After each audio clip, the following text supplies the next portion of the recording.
오늘 은혜 받으실 하나님의 말씀은 골로새서 2장의 말씀입니다. 골로새서 2장 12절로 15절, 신약성경 326면에 있습니다. 신약성경 326페이지, 골로새서 2장 12절로 15절까지의 말씀.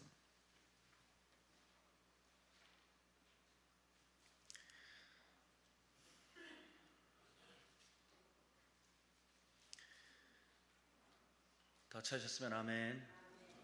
우리 함께 12절부터 함께 합독합니다. 너희가 세례로 그리스도와 함께 장사되고 또 죽은 자들 가운데서 그를 일으키신 하나님의 역사를 믿음으로 말미암아 그 안에서 함께 일으키심을 받았느니라. 또 범죄와 육체의 무할례로 죽었던 너희를 하나님이 그와 함께 살리시고 우리의 모든 죄를 사하시고 우리를 거스르고 불리하게 하는 법조문으로 쓴 증서를 지우시고 제하여 버리사 십자가에 못 박으시고 통치자들과 권세들을 무력화하여 드러내어 구경거리로 삼으시고 십자가로 그들을 이기셨느니라. 아멘. 서대문구 신촌로에 위치한 아현성결교회 우리 조원근 목사님이십니다.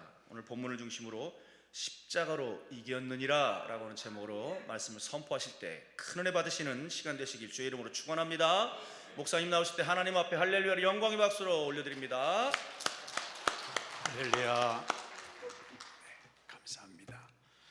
잠깐 한번 기도하겠습니다. 저 인생들의 생사화복을 주관하시며 나라의 흥망성쇠를 만들어 가시는 살아계신 여호와 하나님, 주님이 크신 은혜와 사랑을 감사하고 찬양하고 송축합니다. 패역하고 완악하고 저주받아 마땅한 저희들을 십자가의 보혈로 구원하사 하늘 백성 삼아주시고 험하고 복잡한 세상에서 눈동자와 같이 지켜 오늘에 이를 수 있도록 인도해 주시니 참으로 감사하고 감사한 것밖에 없나이다. 오늘까지 주님께서 힘을 주시고 은혜 주신 것도 감사하지만 주님을 더 깊이 만나기를 원하며 좀 더 아름다운 헌신의 삶을 살기를 원하며 천국의 복된 상급을 쌓기를 원하는 마음을 가지고 하나님, 바쁜 일선 분주한 손길에서 벗어나서 기도의 동산, 기적의 동산에 올라오도록 인도해 주신 거 감사하고 감사합니다. 명절을 당하여서 신경 쓸 일도 많고 해야 될 일도 많지만은 이 모든 것들을 다 젖혀놓고 더 주님 앞에 드리기를 원하며 주님 앞에 더 깊이 나가기를 원하며 또 먼저 해야 될 숙제가 있어서 기도의 동산에 왔사오니 주여 우리를 새롭게 하여 주시옵소서. 봐야 될 것을 보게 하시고 들어야 될 걸 듣게 하여 주시고 깨달아야 될 걸 깨닫게 하여 주시고 받을 걸 받게 해주셔서 하나님께서 참으로 기뻐 받으시는 은혜의 발걸음으로 새롭게 갖고 나가는 은혜의 기회가 되게 하여 주시옵소서. 하나님, 저희들 개인의 사정과 형편과 처지를 주께서 아십니다. 주님 풀어주시고 치료해 주시고 열어주시고 열매 맺게 해주시고 인도해 주셔서 오늘까지는 험하고 복잡한 세상에서 무거운 발걸음을 걸어왔지만은 앞으로는 찬양하며 감사하며 간증하며 하나님께 영광 돌리는 신바람 나는 삶을 살게 하여 주시옵소서. 이 시간 저희들이 귀를 열어주시고 저희들의 심령을 새롭게 하시고 하나님 은혜 가운데 인도해 주실 줄 믿고 감사하며 예수님의 이름으로 기도하옵나이다. 아멘. 오늘 특별히 기도하기 위해 나온 분들은 대단한 분들이라고 생각이 됩니다. 많은 사람들이 명절을 앞두고 고향에 간다, 또 준비해야 될 것이 많다, 그래서 여기저기 분주하게 돌아다니고 신경을 쓰는 그때에 오늘 이렇게 기적의 동산, 기도의 동산, 또 하나님 먼저 만나야 됩니다. 주님이 해결해 주셔야 됩니다. 주님께 드리기를 원합니다 하는 마음을 가지고 나온 여러분에게 하나님께서 큰 은혜와 축복으로 채워주시기를 바랍니다. 그런 얘기가 있습니다. 기도 없는 곳에 사람만이 일하고 기도 있는 곳에 하나님이 일하신다. 그렇죠? 하나님께서 우리에게 기도를 요청하시는 것은 우리가 기도를 않는다고 하더라도 하나님이 일하시지 않는 건 아닙니다. 그러나 하나님께서 우리에게 기도를 요청하신 것은 일할 수 있는 멍석을 좀 깔아줘라, 그런 뜻이겠습니다. 하나님이 놀라운 은혜의 역사를 이루려고 하는데 분위기를 좀 만들어줘라, 그러면 너에게 내가 놀라운 상급으로 주시겠다, 그런 뜻으로 우리를 기도의 자리로 인도해 주시리라 합니다. 만사를 제쳐놓고 이 추운 날씨에, 이 분주한 시간에 이렇게 기도의 자리로 오신 여러분에게 하나님께서 놀라운 은혜와 축복으로 갚아주시고, 그래서 우리가 이제는 날마다 감사하며 간증하는 삶을 갖고 나가시기를 바랍니다. 자, 우리 기독교를 일컬어서 십자가의 종교다, 그렇게 얘기를 합니다. 우리가 십자가를 여기저기 걸어놓고, 여기도 다 가운데다가 십자가를 걸어놨잖아요. 그래서 십자가를 금으로 만들어서 목에다 걸고 귀에다 걸고, 또 뭐 하여튼 붙일 때는 다 십자가를 붙입니다. 우리가 이렇게 쉼없이 십자가를 얘기하는데 우리 신앙에서 십자가를 빼놓을 수는 절대로 없습니다. 근데 여러분, 십자가가 뭔가 좀 생각을 해보면 섬찟한 면이 있습니다. 페르시아의 사형 집행 방법으로 그 죄인들이 아주 생각만 해도 소름이 끼쳐서 꼼짝 못해서 될 수 있으면 죄를 안 짓도록, 죄하고 멀리하도록, 그렇게 아주 끔찍한 처형 방법이 바로 이 십자가였다고 합니다. 그래서 페르시아인들은 특별히 땅을 신성시했기 때문에 이 시체가 땅에 있으면 안 된다, 그래가지고 땅에 보이는 데 있으면 안 된다, 그래서 죽일 때도 나무에다 매달아 놓고 죽였다는데, 이게 이제 카르타고를 거쳐서 로마에 전해지게 됐는데, 이 십자가의 죽음이라고 하는 것은 인간이 가장 고통받으면서 죽어가고, 가장 오래 지나면서 죽어가고, 가장 창피한 모습으로 죽어가고, 그래서 인간이 당할 수 있는 가장 처참한 방법이 바로 이 십자가의 죽음입니다. 그래서 이 십자가를 생각을 해보면 저게 저렇게 금빛 나고 뭐 번쩍번쩍하고 이렇게 붙여놓고 그럽니다만 이것이 보통 문제가 아닙니다. 여러분 생각을 해보세요. 십자가는 사형들입니다. 참혹하게 죽고, 찢어져서 죽고, 피가 흘려서 죽고, 거기서 막 짐승들이 와가지고, 새들이 와서 시체를 뜯어먹으면서 죽어가는 이 처참한 것입니다. 저희는 어렸을 때 학교 갔다 오는데 상여집이 있습니다. 근데 상여집이 있는데 상여집이 가운데쯤 있어요. 그래서 상여집 안 보고 오려고 일부러 삥 돌아서 옵니다. 섬뜩하거든요. 근데 만약에 여러분 생각해 보세요. 여기다가 상여를 하나씩 매달고 다닌다, 아니면 시체를 염하는 칠성판이라고 있습니다. 이 판대기, 그런 걸 갖다가 집에다가 걸어놨다 생각을 해보세요. 이거 섬뜩한 일입니다. 우리가 얼마나 그거 저주받을 일이고 싫고 외면하고 생각만 해도 섬뜩한 그런 사형들이 십자가였습니다. 근데 어느 사이에 오늘 우리는 그 십자가를 사랑하고 십자가를 그냥 좋아하고 여기저기 다담해 놓고, 근데 이 십자가의 의미를 잘 생각을 하면서 우리가 이 십자가를 이렇게 대하고 있는가, 다시 한번 생각을 해볼 필요가 있습니다. 그래서 그 당시에는 인간이 죄 가운데 가장 악랄한, 더 이상 악랄할 수 없는 죄를 범한 사람이 죽는 형틀이 바로 이 십자가의 형틀입니다. 그래서 예수님께서 십자가에서 죽으셨다고 하는 것은 우리 인간이 더 이상 생각할 수 없는 가장 악랄한 죄를 진 사람의 죄까지도 예수님께서 십자가에서 달려 죽으셨다.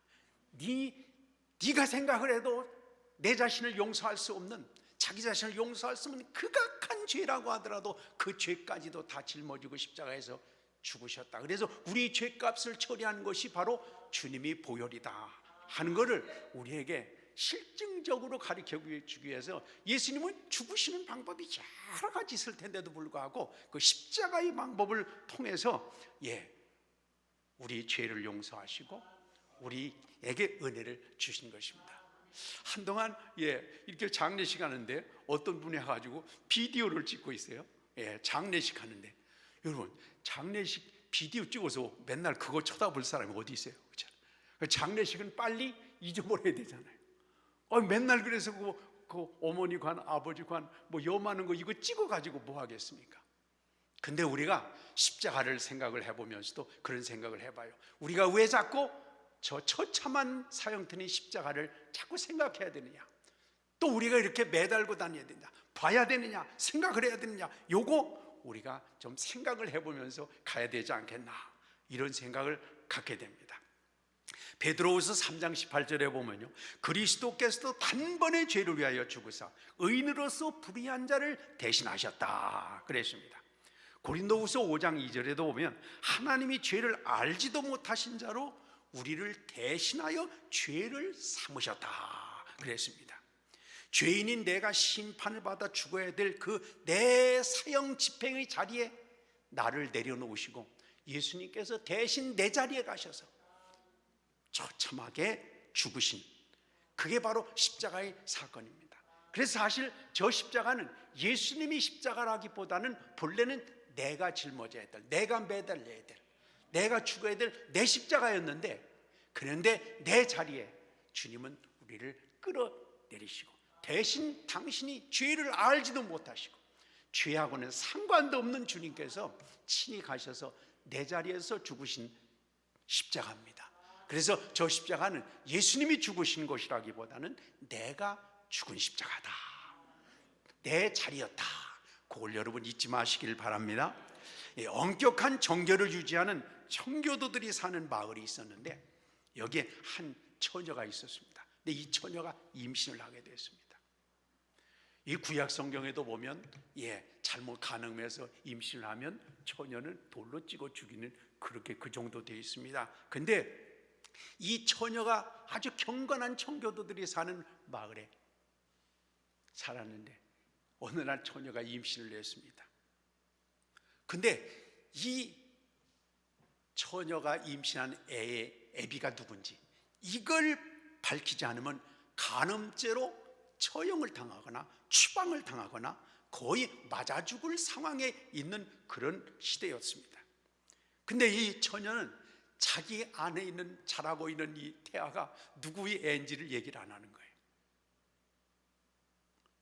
근데 그 마을 저 뒷산에는 수도원이 있었습니다. 그 수도원에는 아주 존경하는 수도사가 한 사람이 있어서 정말 기도하고 선행을 베풀고 그런 일이 있었습니다. 그런데 이 처녀가 하다 생각을 하다가 갈 때까지 가서 이제 밝혀야 될 상황인데 이거 잘못하면, 밝히지 않으면 내가 죽겠구나, 그렇게 생각을 해서 이 처녀가 어느 순간에 이렇게 얘기했습니다. 이 제 뱃속에 있는 애비는 저 수도원에 있는 수도사가 바로 애비입니다 하고 선포를 하고 말았습니다.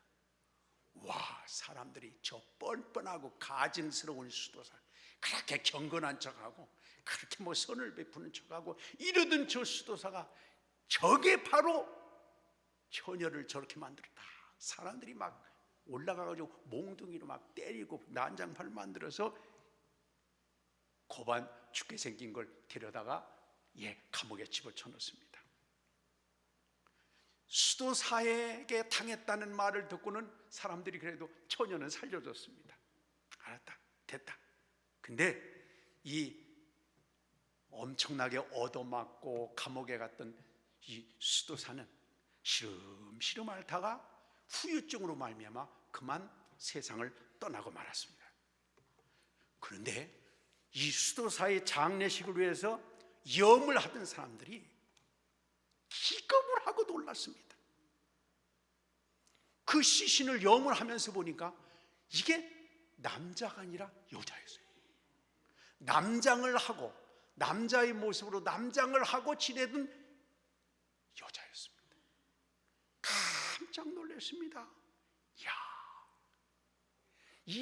이제까지 그렇게 경건하게, 왜냐하면 수도원에서 혼자 생활하는데 여자라고 하면 아무래도 좀 여러 가지 사람들한테 이렇게 눈총을 받을 것 같아서 남장을 하고 생활을 하고 있어요. 그런데 두 가지를 놀랐습니다.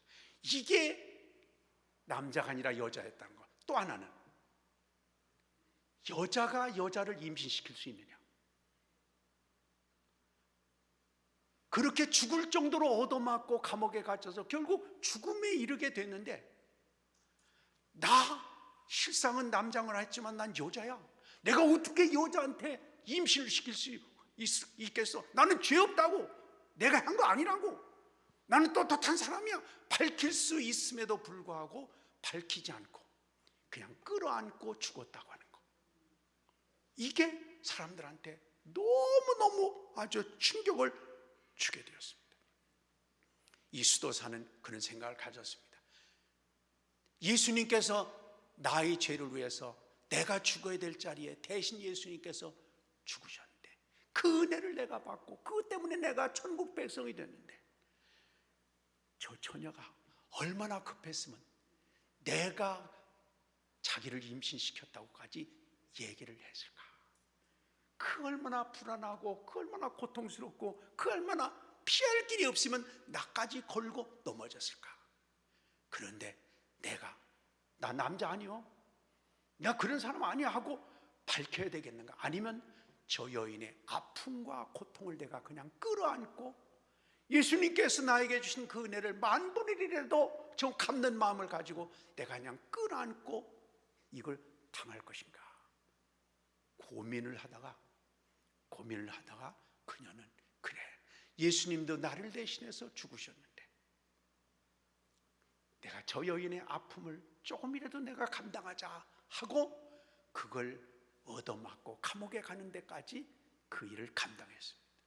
나중에 이 일이 밝혀져서 서구에서는 그녀의 이름이 데오도라였는데 성녀 데오도라, 성인의 반열로 그를 이끌어줬다, 그런 얘기가 있습니다. 그렇습니다. 내가 죽어야 될 자를 예수님께서 대신 죽으셨, 이 놀라운 은혜를 받은 사람들이 바로 우리들입니다.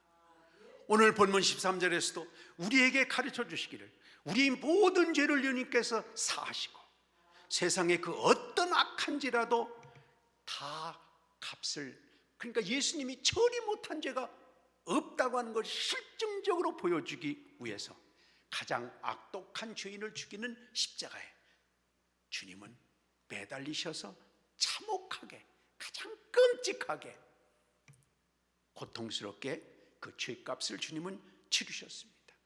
주님의 죽음은 그냥 죽음이 아니라 우리의 죄값을 치르시는 죽음입니다. 죄물로서의 죽음이었습니다. 그러므로 예수님의 십자가가 감당치 못할 죄는 세상에 없습니다. 아무리 악독한 죄라고 하더라도 주님의 십자가가 그 죄는 예수님이 해결 못할까, 그런 죄란 없습니다. 오늘 12절에서도 알려주시길 이렇게 말씀했습니다. 이 사실을 믿음으로 그 안에서 우리는 일으키심을 받았느니라. 할렐루야. 그렇습니다. 십자가 사건을 믿는 그 사람은 그 주님의 십자가를 믿음으로 내 안에 모심으로 해서 예수님께서 부활하시고 승리하시고 승리 주신 그 놀라운 일들을 우리에게 마침내 아름다운 열매로 주실 줄 믿습니다. 그래서 13절에도 보면 살리시고 15절에서 보면 결론적으로 십자가로 이기셨느니라. 그렇습니다. 십자가는 모든 것을 이기는 진정한 승리의 능력이고 하나님께서 우리에게 주신 보증수표입니다. 예수님은 힘이 없어서 죽으신 것이 아니라 우리에게 이김을 주시기 위해서, 우리에게 진정한 승리를 주시기 위해서 주님 십자가의 길을 걸어가셨습니다. 로마서 8장 1, 2절에도 주님이 이렇게 선언하셨죠. 이제 예수 그리스도 안에 있는 자에게는 결코 정죄함이 없나니 이는 그리스도 예수 안에 있는 생명의 성령의 법이 죄와 사망의 법에서 너희를 해방하였습니다. 할렐루야. 네, 너무 감사한 일입니다. 우리는 한 것이 아무것도 없는데 주님께서 우리가 죄인이라는 걸 고백하기도 전에, 우리가 죄인인 걸 알기도 전에, 저는 주님의 십자가를 생각하면서 그런 생각을, 우리가 만약에 아까 데오도 성녀 얘기를 했습니다만 죽어가면서도 그랬을까요? 너 말이야 죄 없는 사람 죽이는 거 알아? 너 그러다가 천벌 받을 거야. 그러면서 막 우리가 억울한 일을 당하면 얼마나 한마디씩 꼭 뱉어냅니까? 근데 예수님께서 죽으시면서 너 때문에 죽는 거야 임마, 알겠어? 똑바로 알아. 이렇게도 안 하셨어요. 그냥 우리가 아직 죄인 되었을 때 예수님께서 우리를 위해서 십자가에서 죽으심으로 주님의 놀라운 사랑을 다 처리하시고 해결하시고 다 우리를 풀어주신 다음에 풀었으니, 해결했으니 오라 말씀하셨지. 조건으로 우리를 그렇게 주님 십자가로 가신 것이 아니었습니다. 예수님이 십자가를 나를 위한 것임을 믿고 예수님을 여러분 영접하셨습니까? 그렇다면 여러분 예수님 안에 있고 또 예수님은 여러분 안에 계십니다. 예수님 안에 있다고 한다면 우리가 죄와 사망의 법에서 해방되었습니다. 우리에게 주민등록증이 있어야 하는 것처럼 유대인들은 하나님이 택하신 백성이라는 표가 있었는데 그게 이제 유대인들에게는 육신적인 할례였습니다. 그런데 오늘 11절에 보니까 이렇게 주님 말씀하셨습니다. 그 안에서 손으로 하지 아니한 완전한 할례를 받은 것이니라. 그래서 유대인들은 손으로 할례를 행해서 몸에 표시를 냈다고 한다면 예수님께서 친히 우리를 위해서 십자가에서 피 흘려 우리의 죄값을 처리하신 다음에 성령님을 통해 우리 마음에 확인해 주시고 우리 마음에 믿음을 주시고 은혜를 주시고 하나님께서 확신을 내주시고 인도해 주셨습니다. 그래서 바울 사도는 그게 너무 감사해서요 갈라디아서 6장 14절에 그렇게 말했습니다. 내게는 우리 주 예수 그리스도의 십자가 외에는 결코 자랑할 것이 없다. 여러분 우리가 세상에 자랑할 것이 뭐가 있겠나 생각을 해보세요. 우리가 잘난 거, 점수 많이 받은 거, 또 장학금 받은 거, 1등한 거, 이런 것들이 우리 자랑거리입니다. 대개 보면 간증하면 그러잖아요. 우리가 하나님의 은혜 가운데 1등 했습니다. 장학금 받았습니다. 합격했습니다. 근데 결국은 거의 종말은 썩어질 밖에 없는 거 아니겠습니까? 정말 우리 자랑은 바울 사도와 같이 십자가 외에는 결코 자랑할 것이 없다. 십자가가 우리 최고의 자랑이시길 바랍니다. 이 십자가는 하나님이 나에게 주신 생명이고 영원한 하나님의 보증수표고 하나님께서 우리에게 주신 놀라운 은혜가 아닐 수 없습니다. 자, 십자가를 통해서 영적으로 죄를 이기고 심판을 이긴 우리는 이제는 삶의 현장에서 십자가를 경험하며 살아가라. 이 줄게 이게 중요합니다. 이제 십자가를 통해서 구원받은 우리입니다. 예수님은 이렇게 말씀하셨습니다. 나는 길이요 진리요 생명이다. 예수님인 십자가는 우리가 천국 가는 길이 되기도 하지만 우리가 어떻게 진정한 축복과 행복과 은혜를 누릴 수 있는가 하는 걸 가르쳐주는 길이 바로 십자가이기도 합니다. 십자가를 이기신 예수님은 누가복음 9장 23절에서 아무든지 나를 따라오려거든 자기를 부인하고 날마다 제 십자가를 지고 나를 쫓을 것이니라. 그렇게 말씀하셨습니다. 주님은 말씀하셨습니다. 십자가로 구원을 얻었으니 이제 너희들도 십자가를 통해서 참된 승리를 경험하며 살아가라. 그렇죠. 십자가가 고통과 두려움과 또 구원이 십자가만이 아니라 우리에게 현실을 살아가면서 누리게 될 축복의 아름다운 열매를 가져오는 길이다. 그렇게 말씀하셨습니다. 그러면서 주님이 내가 길이니 내가 간 것처럼 너희도 함께 가면 내가 진 것은 십자가지만 나는 십자가를 지는 일이 내가 해야 될 모두였지만 그러나 십자가를 지고 나니 아버지 하나님께서 나를 죽은 지 사흘 만에 부활시키심으로 모든 무릎을 내 앞에 꿇게 하신 것과 같이 우리가 진정으로 승리하는 삶을 살아가기 위해서는 나를 따라서 십자가의 길을 걸어가라. 주님 말씀하셨습니다. 근데요 따지고 보니 십자가라고 하는 것은 정말 예수님한테 어떤 것이었을까?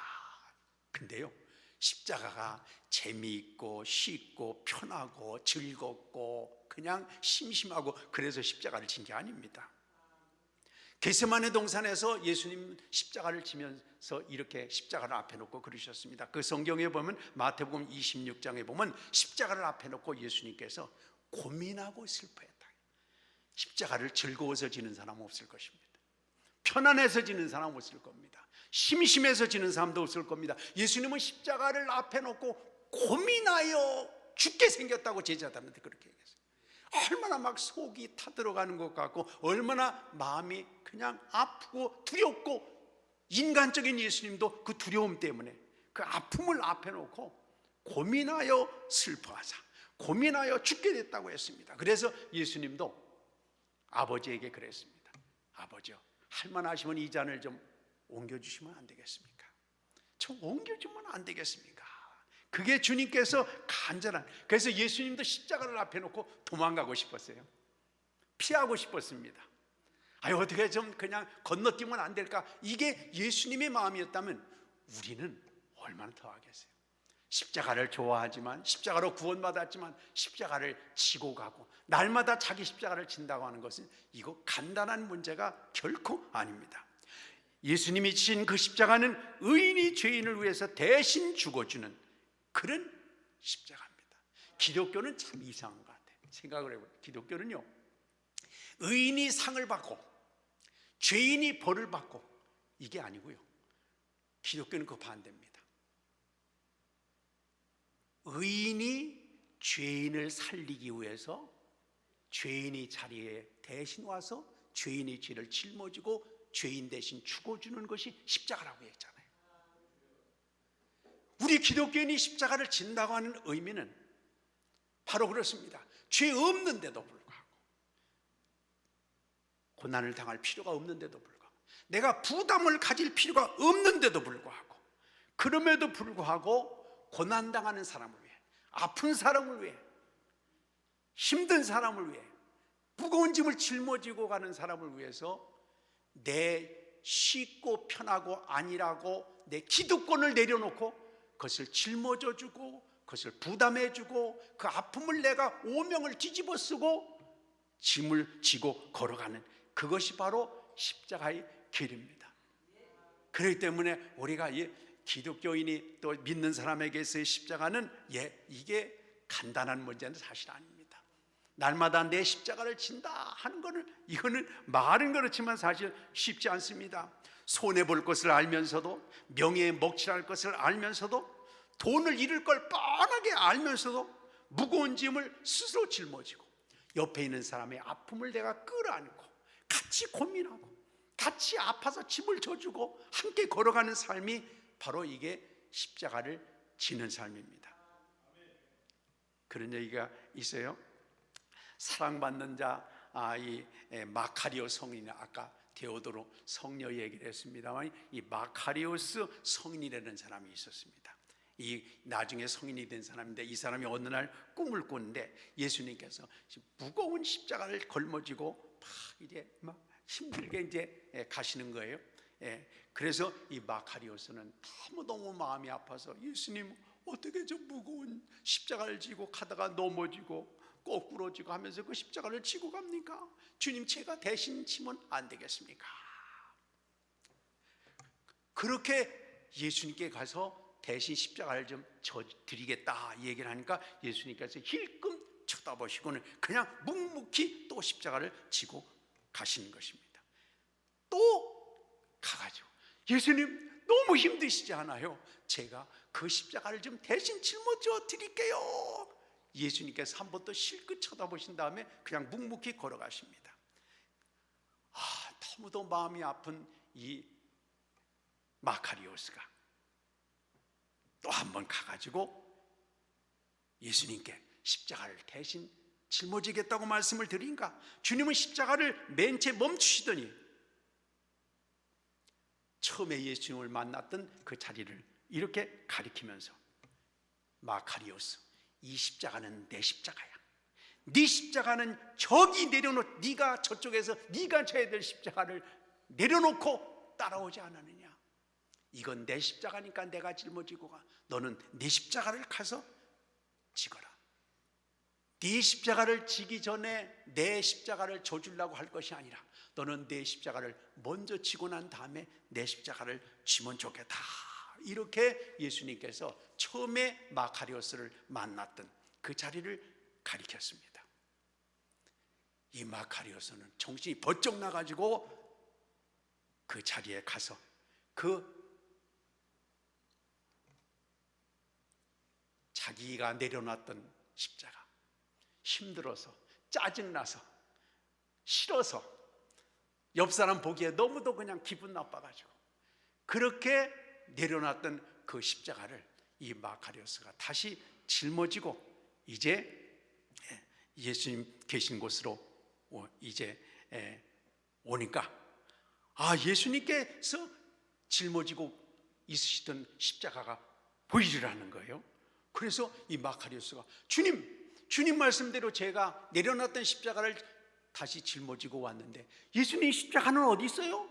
그렇게 여쭤보니까 예수님께서 빙긋이 웃으시면서 네가 사랑으로 내 십자가를 질 때는 그게 바로 내 십자가를 지는 것과 마찬가지란다, 이렇게 말씀을 하셨다는 겁니다. 우리가 어떻습니까? 어줍지 않게 하나님 일을 한다, 어줍지 않게 내가 막 큰 일을 한다, 남을 위해서 뭘 일을 한다. 근데 이게 간단치가 않습니다. 주변에서도 보면 집에서 정말 그런 사람이 있어요. 교회 와서 막 열심히 집사님이 열심히 봉사하고 충성하는데 나중에 들어보니까, 나중에 얘기 들으니까 집에서는 시어머니를 그렇게 구박한대. 근데 교회 와서는 막 사람들한테 그렇게 좋은 표정으로 열심히 그 봉사 안 하는 것보다야 뭐 한쪽이라도 한번 낫긴 하겠습니다만, 그러나 나만이 짊어져야 될 부분이 있죠.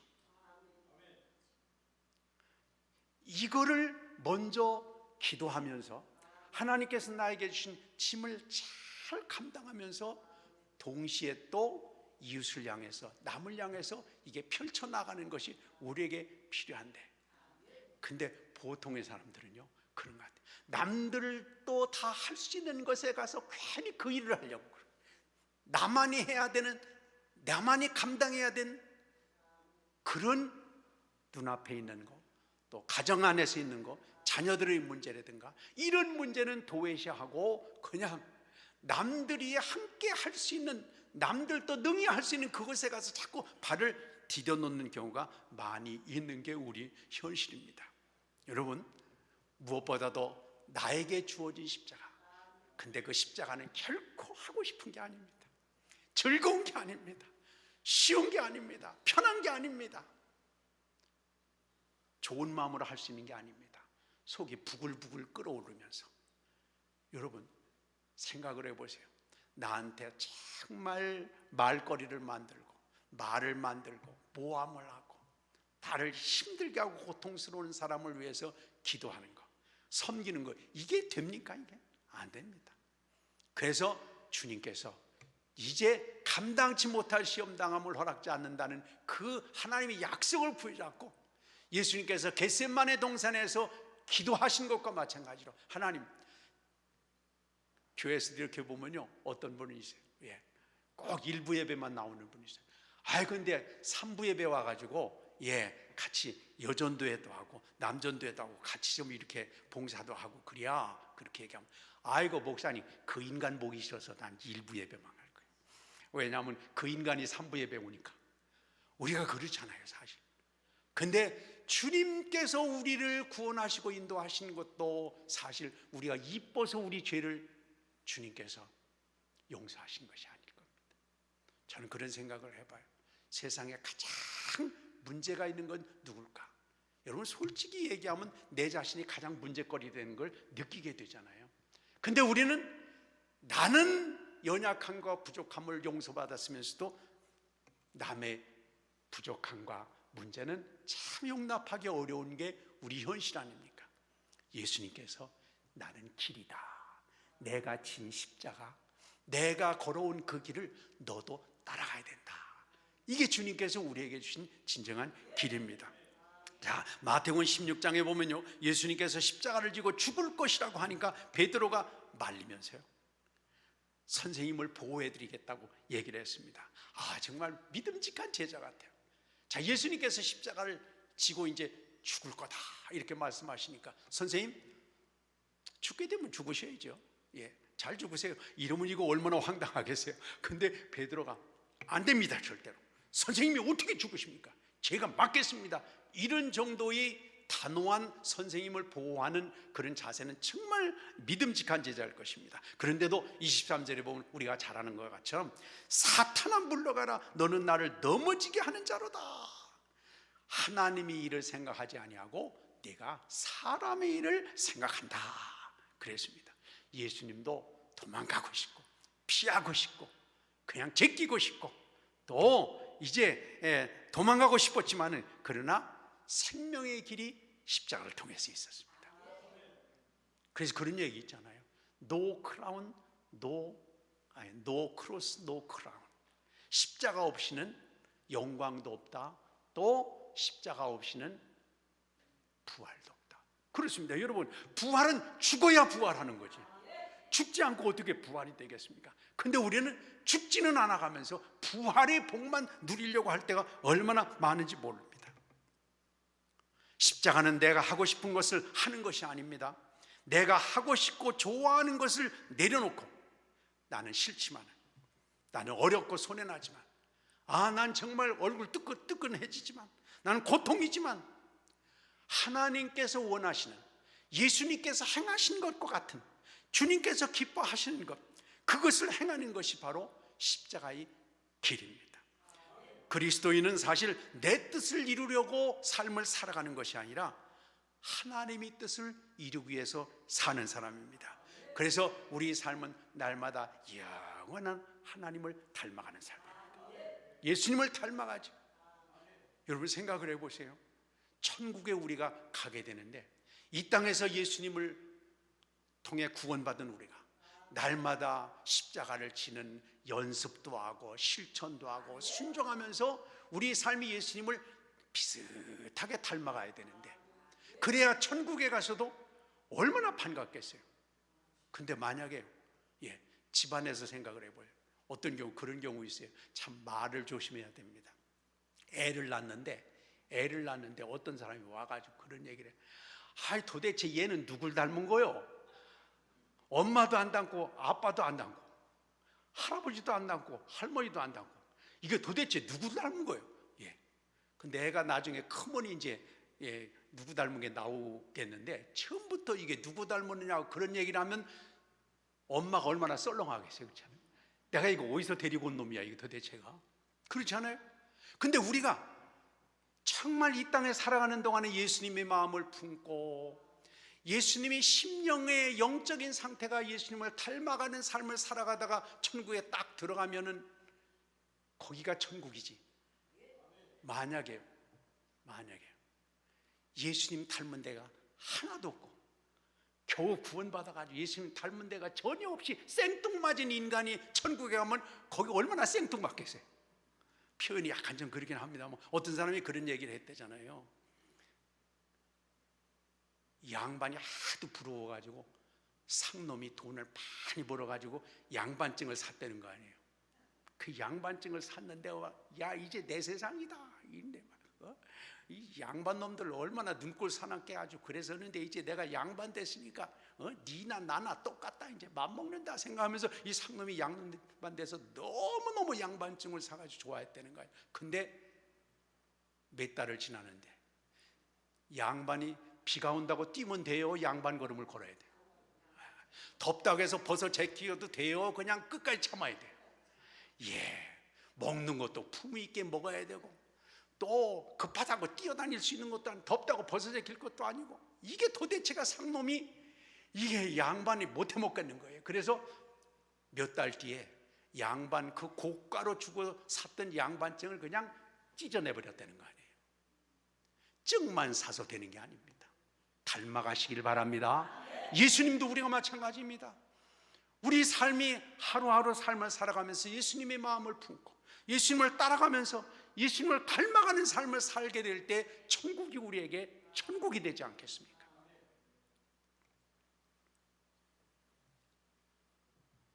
근데 육신을 가진 인간은 근데 십자가를 지는 것보다, 주님의 길을 걸어가는 것보다 편하고 쉽고 빠르고 즐거운 일, 영원한 하늘나라를 생각하지 못하고 눈앞에 있는 것만을 향해서 살아갈 때가 얼마나 많은지 모릅니다. 주님은 겟세마네 동산에서 처음에는 인간적인 모습에서 잔을 옮겨달라고 했지만, 그곳에서 기도하고 씨름하는 가운데 신령한 눈이 열려지고, 그것에 하늘에 대한 소망이 확 이제 바꿔지면서 주여 아버지 원대로 되기를 원합니다 하고 생각이 바꿔지게 되었습니다. 근데 성경에 보면요, 그 순간에 천사가 와서 예수님을 도왔다 그랬어요. 겟세마네 동산에서. 우리는 천사가 도울 수 있는 분위기도 안 만들어 놓고 무조건 천사만 불러가지고는 올 수 있는 게 아닙니다. 이렇게 예수님처럼 힘들고 어렵고 아프고 생각을 해보세요. 죄는 인간들이 졌는데 내가 왜 죽어야 됩니까?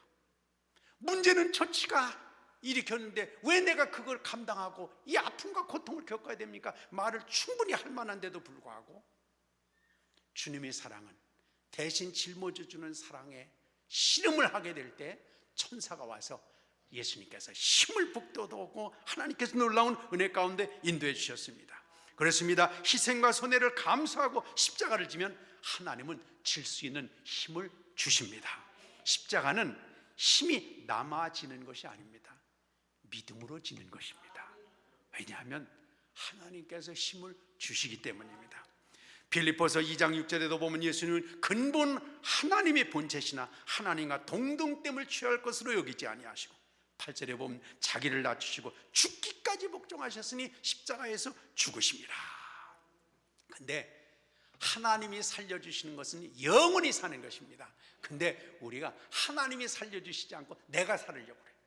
내 힘으로 살려고 하고 내 힘으로 모든 것들을 해결하려고 하니까 그 힘이라고 하는 것이 잠깐 동안은 효과를 보지만 결국 인간은 쓰러지고 무너지고 망할 수밖에 없습니다. 영원히 계신 주님, 영원히 승리하게 하시는 주님, 그 주님이 이김을 주시는 은혜의 삶을 살아가게 되시기를 바랍니다. 그래서 십자가를 지면 그것은 잠깐이지만 주님이 우리를 일으켜 주시면 영원히 살아가게 될 줄 믿습니다. 예, 이런 얘기가 있습니다. 여러분 아마 예전에 저도 여러분 들은 것 같아요. 한 자매가 몹시 힘들게 생활을 하고 있었는데 믿음으로 이기고 있었지만 너무너무 힘들었습니다. 그런데 어느 날 꿈을 꾸고 있는데 예수님께서 자기에게 큰 십자가를, 무거운 십자가를 자매에게 주면서 짊어지고 가라고 주님이 말씀을 하셨다는 거예요. 너무 힘들어가지고 어떻게 막 질질 끌고 넘어지고 가는데 가다가 예수님을 만났습니다. 예수님께 이렇게 이 자매가 부탁해요. 주님, 주님은 목수시잖아요. 목수요. 예수님 목수잖아요. 목수시니까요, 이 십자가 좀 잘라주세요. 너무너무 힘들어서 아주 힘이 붙여서 갈 수가 없어요. 그러니까 예수님께서 그렇게 힘드냐? 그래도 한번 짊어져 가보지. 제 몸 좀 보세요. 이렇게 연약한데 이걸 어떻게 지고 가라. 주님 좀 잘라주세요. 그래서 3번씩이나 십자가를 잘라달라 하면서 자르고 잘랐습니다. 한결 가볍게 십자가가 있어서 질만하네, 정말 괜찮네. 그리고 이제 뭐 찬송하면서 그렇게 한참 가는데 갑자기 그 앞에 요단강이 나타났다는 거 아니에요. 강이 나타났는데 막 물살이 막 얼마나 센지. 근데 다른 사람 보니까 긴 십자가를 걸머지고 힘겹게 어렵게 그 십자가를 짊어지고 왔지만 긴 십자가를 가진 사람들은 그 요단강 이쪽하고 저 천국 사이에 십자가를 딱 걸쳐 놓으니까 그냥 착 맞아가지고 건너가게 되는데 이 자매가 이 십자가를 걸쳐 놓으려고 하니까 거기까지 안다는 거예요. 다른 사람은 옆집에 있는 사람도 가고 저집에 있는 사람도 가고 같이 온 사람들 다 건너가는데 이 몇 번이나 3번이나 십자가를 힘들다고 해서 잘라 먹었던 이 자매는 도저히 십자가가 천국 가는 다리 역할을 하지 못해가지고 주님 어떻게 하면 좋아 소리를 꽉 지르는데 자기가 놀래가지고 깨보니까 꿈이었다는 거예요. 근데 이 여선생이 그랬던 거예요. 그전에는 교회 와서도 많고 불평도 많고 원망도 많고 짜증도 많고 왜 나한테만 저런 일을 하라, 왜 꼭 내가만 그것만 해야 되느냐 막 이래가지고 싫었다던 그 자매인데 꿈에서 깨가지고 주님의 음성이 들렸습니다. 누구든지 나를 쫓아오려거든 자기를 부인하고 자기 십자가를 지고 나를 쫓을 것이니라. 이 자매가 냅다 일어나서 아멘 이제는 지고 가겠습니다. 사랑하는 여러분, 우리가 지금의 실수는 주님께서 회복할 수 있는 기회가 있지만 그러나 마지막 날의 실수는 회복할 수가 없는 것입니다.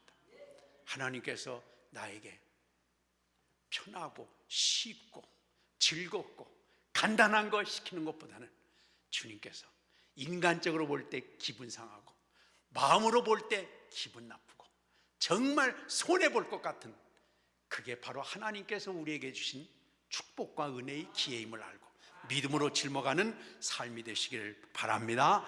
그렇습니다. 우리 기도의 제목은 사실 기도할 때마다 기도의 제목을 써내라고 한다고 한다면 뭘 써내겠습니까? 하나님, 저 인생 어렵지 않게 해주세요. 주님, 좀 편하게 좀 살게 해주세요. 노년이 아주 편안하게 좀 살게 해주세요. 아주 또 많은 것을 좀 갖게 해주세요. 뭐 우리가 사실 그런 거 아니겠어요? 생각을 해보면, 저도 솔직히 얘기하면 너무 피곤한데요, 좀 편하게 살고 싶습니다.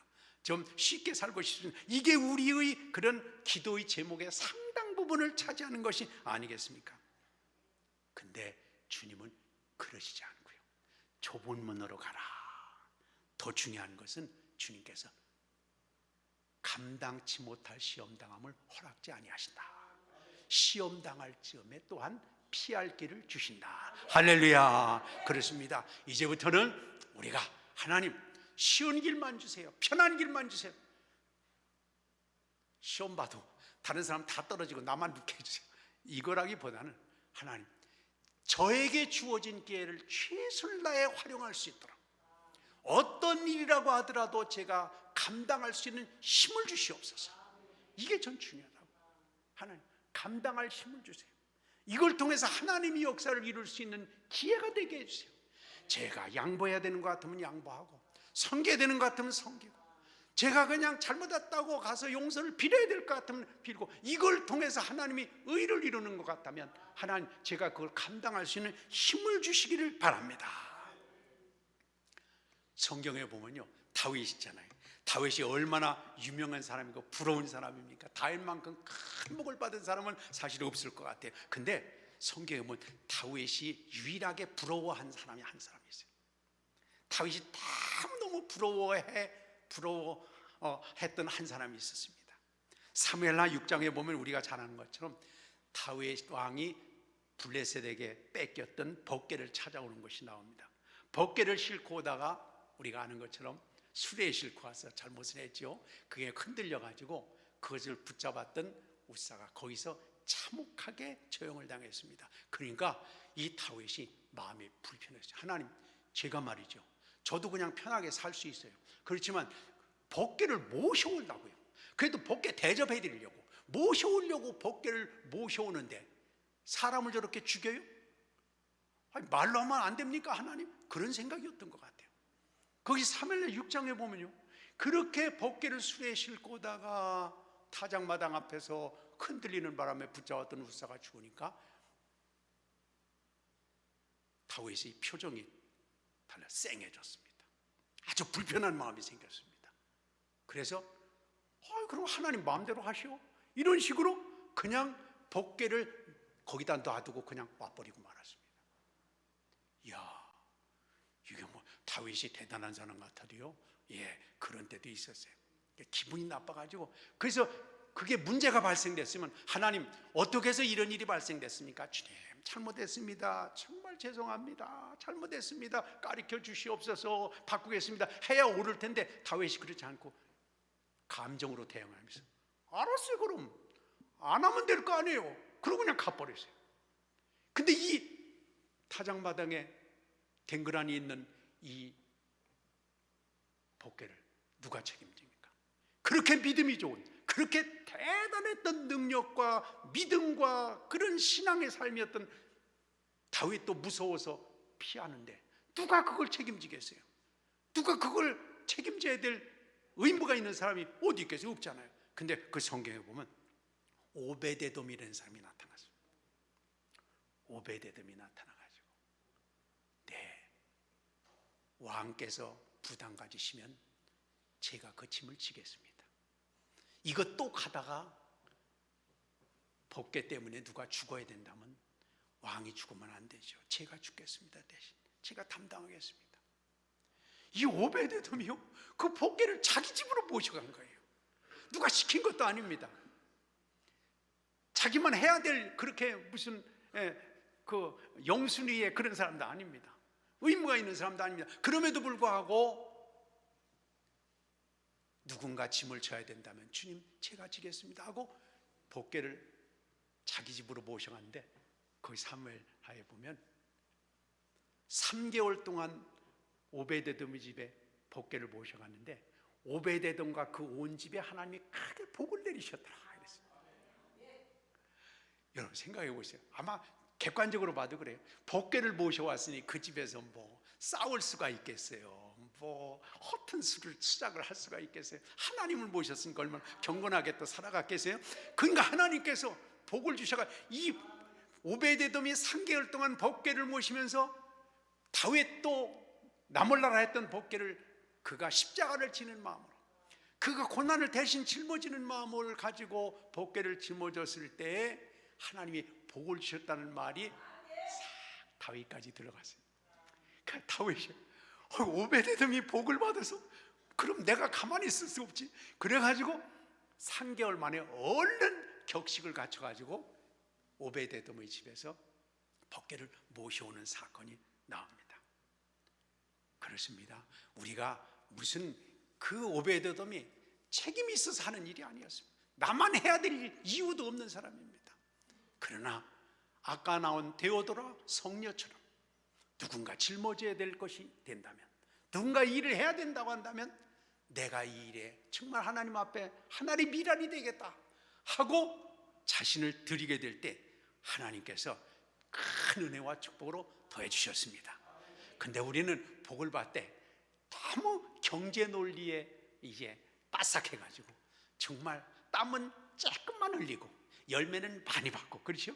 예. 우리가 내놓는 건 아주 조금 남이 내놓고 그 복을 누리는 건 내가 복을 누리고 이럴 때가 많습니다. 어떤 미국에 있는 부흥사가, 미국에서 있었던 예, 부흥사가 얘기했습니다.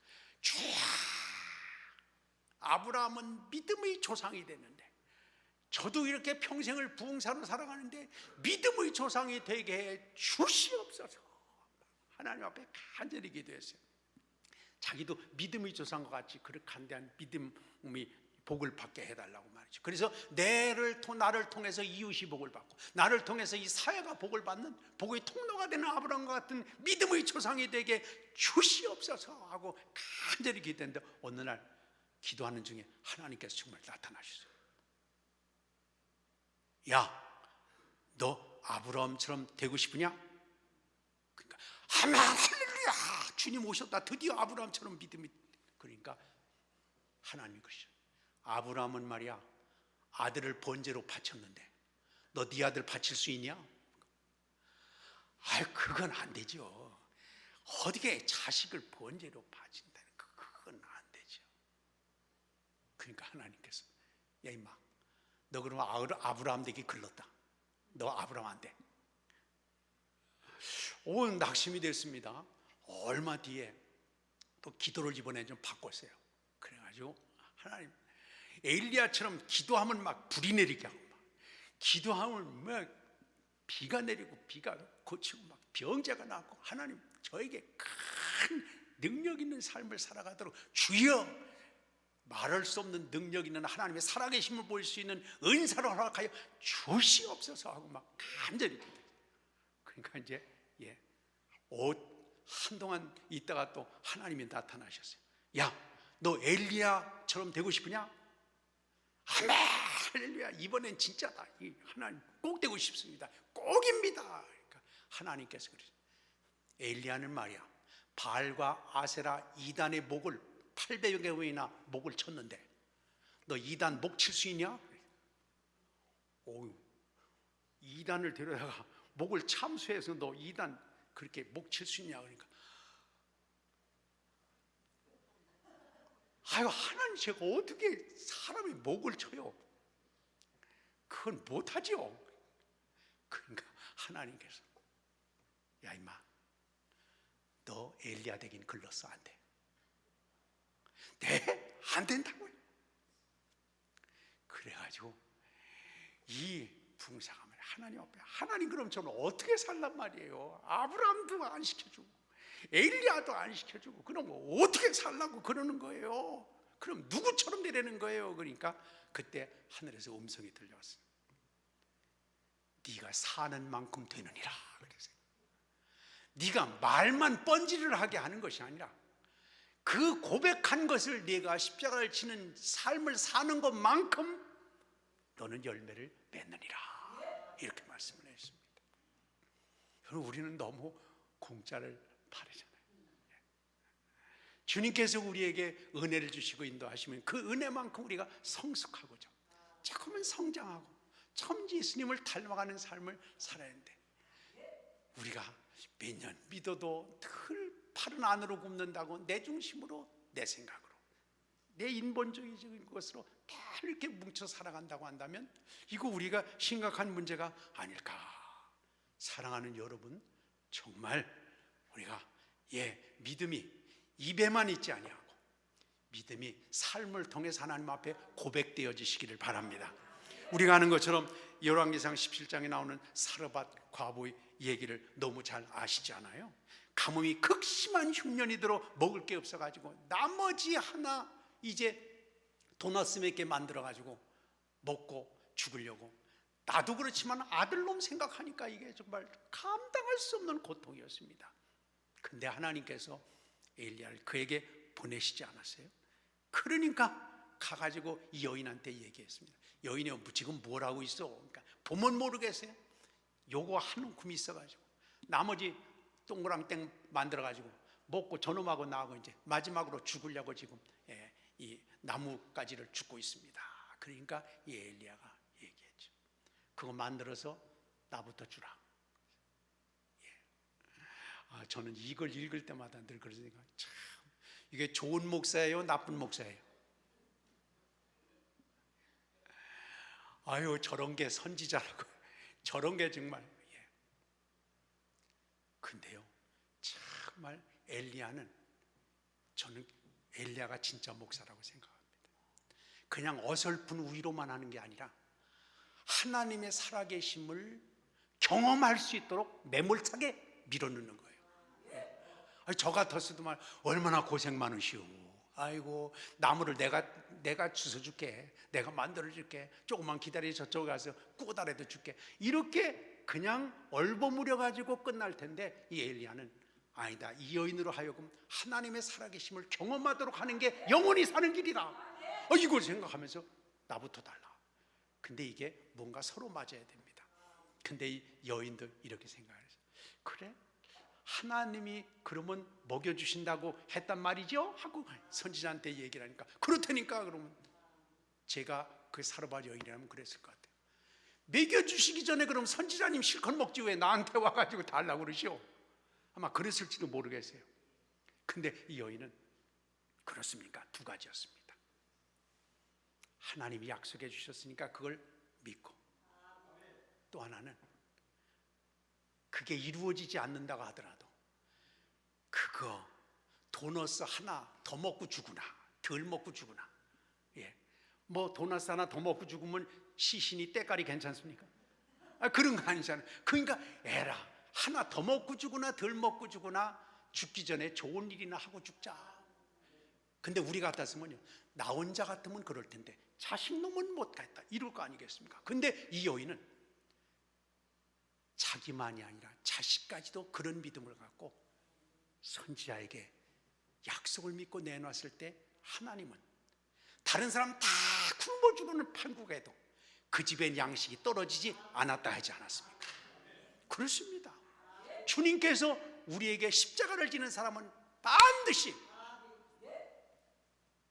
크라운, 부활, 승리의 열매를 하나님이 책임져 주십니다.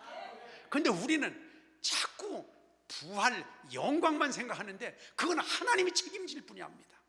우리가 책임지고 감당해야 될 분은 십자가의 길입니다. 짐을 지는 것입니다. 섬기는 일입니다. 드리는 일입니다. 하나님 주신 이 놀라운 삶을 우리에게 주님이 요구하시는 겁니다. 그런 얘기가 있어요. 이것도 유명한 얘기인데요, 4세기에 콘스탄티노플 감독이었던 크리소스톰이라는 사람이 독방에 갇혔어요. 아주 정말 경건한 사람이고 믿음의 사람이었는데 독방에 갇혔습니다. 근데 감옥도 말이죠, 제일 아주 힘든 감옥방이 독방입니다. 혼자 있는 거예요. 말할 상대, 누가 교통할 수 있는 상대가 없이 혼자 딱 가둬놓는 거, 이게 최고의 아주 고통스러운 형벌이었습니다. 그래서 이 크리소스톰을 아주 사람들이 아주 싫어해가지고 말이죠, 그렇게 믿음으로 사는 게 또 아주 그렇게 기분 나쁜 거예요. 그래가지고 독방에다 갖다 놨습니다. 그러니까 이 크리소스톰이 그 독방에 가서 할렐루야, 하나님 조용하게 주님만 생각하고 주님만은 악마하고 방해받지 않고 주님과 교통할 수 있는 이 좋은 기도실을 주시니 할렐루야 감사합니다 하고 기도를 하는 거예요. 그 얘기가 황제와 황후의 귀에 들어갔습니다. 이거 좋은 일을 시켜준 거 아니야? 이놈 아주 고통을 주려고 했더니, 그래가지고 이 크리소스토무를 가장 악질범이 있는, 아주 몸에도 막 문신이 있고 막 우락부락 조폭이 아주 가장 악질범이 있는 그 소굴로 집어넣어라, 이래가지고 그 가장 악질범이 우르르 끓고 있는 방에 집어넣었다는 거 아닙니까? 그러니까 이 크리소스토무가 또 거기 가서 막 살판 났습니다. 하나님 정말 저에게 불쌍한 제수들을 붙여주셔서 죄도 그런 죄가 없는 사람들을 회개시키고 하나님 백성 삼을 수 있는 기회를 주시니 할렐루야 감사합니다 하고 막 열심히 전도하고, 그 사람 영성 있는 사람이니까, 그러니까 막 거기서 막 복음의 역사가 일어나게 되는 겁니다. 그러니까 그래 이게 도대체 어떻게 된 거야? 이 얘기를 다시 황제와 황후가 듣고 난 다음에는, 그러면 말이야 그놈을 당장 끌어 집어내가지고 화형을 시켜버려라, 그렇게 명령을 했습니다. 그러니까 그 소식을 들은 이 크리소스톰이, 하나님 성도에게 가장 큰 축복은 순교라는데 하나님 저에게 어떤 이런 주님을 따라갈 수 있는 길을 하나님께서 주십니까? 주여 백골이 난망입니다. 하나님 너무너무 감사합니다. 이렇게 하나님 앞에 찬양의 기도를 드리게 됐습니다. 화형에 처하라는 명령을 내리고 하는 꼴을 보고받았던 황제와 황후는 이거 봐라, 이게 도대체가 말이죠, 죽이려고 했는데 오히려 크리소스토무를 도와주는 꼴이 되고 말았습니다. 그렇게 되니까 이 황제가 그거 죽여서도 안 되겠구나, 그러니까 자 오지로 유배를 시켜라. 그래서 유배에 가면서 이 크리소스톰이 하나님 저에게 충성할 수 있는 기회를 주신 것 참 감사합니다 그러면서 황제와 황후 앞에서 그가 이렇게 설교조로 얘기를 했다는 거예요. 어떤 핍박을 해도 상관하지 않습니다. 나는 쫓아내면 엘리야처럼 될 것이고, 구덩이에 던지면 예레미야처럼 될 것이고, 바다에 던지면 저는 요나처럼 될 것이고, 돌로 치면 스테반처럼 되고, 목을 베면 세례 요한같이 될 것이며, 때리면 바울 사도같이 살겠습니다. 그러니 세상이 감당할 수 없는 사람이 되었습니다. 십자가에 자기 자신을 내어드려 주님이 복음의 역사, 은혜의 역사를 위해서 자기 자신을 드리게 될 때 하나님께서는 이 크리소스톰을 정말 귀중한 존재로 모든 사람들에게 역사가 진행되는 동안 정말 도전을 받으며 격려를 받을 수 있는 귀한 인물로 세워주었습니다. 오늘 우리 삶은 예수 믿고 복 받는 것밖에 모르는데, 이 복이라고 하는 것도 사실 영원한 복, 온전한 복이 아니라 표피적인 금방 주어지는 복만 받으려고 노력을 하다가 주저앉고 시험에 드는 경우가 얼마나 많은지 몰라요. 저는 그래서 교회에서 전도하는 사람들한테 그런 얘기를 했습니다. 예수님 믿으면 복 받는다고 와서 전도해라. 근데 치러야 될 대가도 있다는 것은 꼭 얘기해야 된다. 예수님 그냥 내 마음대로 살다가 내 뜻대로 살다가 예수님 잠깐 믿어가지고 얼렁설렁 해가지고 큰 복을 받는다면 그 복이 무슨 진짜 복이겠어요? 우리는 주님은 십자가로 말미암아 우리의 죄악과 정말 이 세상에 감당치 못할 죄가 없는 온전한 죄를 다 주님께서 해결하셨고 우리에게 길이 되셨습니다. 천국 가는 길이 됐을 뿐 아니라 이제는 우리가 온전한 복을 누릴 수 있는, 온전한 복을 경험할 수 있는, 하늘의 상급을 쌓을 수 있는 길을 주님께서 마련해 놓으시고 우리를 부르셨습니다. 주님 근본 하나님과 동등되지만 그걸 다 젖혀놓고 십자가를 지고 낮아지심을 해서 모든 무릎을 예수님 앞에 꿇게 하셨다. 그렇지 않습니까? 여러분, 어설프게 칭찬받고 주변에서 그냥 영양가 없는 칭찬에 목말라 하지 말고 말이죠. 그냥 여기저기 덕담스러운 거, 그런 것 때문에 기분이 왔다 갔다 하지 말고 영원한 상급을 준비하시는 하나님 앞에 십자가로 구원받았으니 이제 십자가를 짊어지고 가정에서, 삶의 터전에서 영원한 복을 누리는, 주님이 주신 진정한 부활의 승리를 누리는 우리 모두가 되시기를 축원합니다. 기도하시겠습니다. 오늘 말씀을 생각하면서 그렇습니다. 주님이 우리에게 주신 구원의 은혜는 십자가의 은혜. 이 십자가는 어설픈 것이 아닙니다. 이 십자가는 설렁설렁한 것이 아닙니다. 주님이 모든 것을 찢어서 모든 피를 쏟아서 주신 놀라운 구원의 은혜입니다. 그리고 십자가는 또한 부활로 하나님께서 아름다운 상급을 예비하신 길입니다. 이제는 우리가 십자가의 은혜로 구원받은 우리가 십자가를 이제 걸머지고, 주님 그 십자가를 걸머져 갈 수 있는 힘을 주세요. 지혜를 주세요. 능력을 주세요. 그래서 복도 영원한 복을 누리게 주시옵소서. 오늘 말씀을 생각하면서 주여 세 번 강한 제를 부르고 함께 기도하겠습니다.